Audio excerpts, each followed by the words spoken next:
আজকে দুপুরবেলায় আমাদের মেনুতে ছিল দেশি মুরগির মাংস, আর মেনুতে ছিল ঘ্যাটকল পাতা বাটা, পটল ভাজা, ডাল, আলুর তরকারি। প্রথমে ঘ্যাটকল পাতা বাটা দিয়ে খেয়ে নিলাম, তারপর ডাল দিয়ে লেবু চিপে ভাতটা মেখে একটু আলুর তরকারি দিয়ে খেলাম।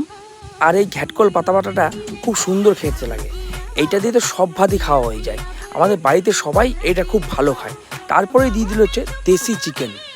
এখন তো বাজারে সোনালি মুরগিতে ভরে গেছে, কিন্তু অনেক কষ্ট করে খোঁজাখুঁজি পর একটা দেশি চিকেন জোগাড় করেছি। তো সেইটাই আজকে রান্না করা হয়েছিল। তা চলো এবার টেস্ট করে দেখা যাক কেমন খেতে।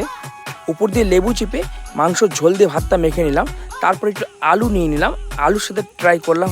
ও বন্ধুরা কি বলবো, ঝোলটা মারাত্মক টেস্ট হয়েছিল। তারপর একটু চিকেন নিয়ে নিলাম, চিকেন দিয়ে এবার টেস্ট করে দেখতে হবে কেমন।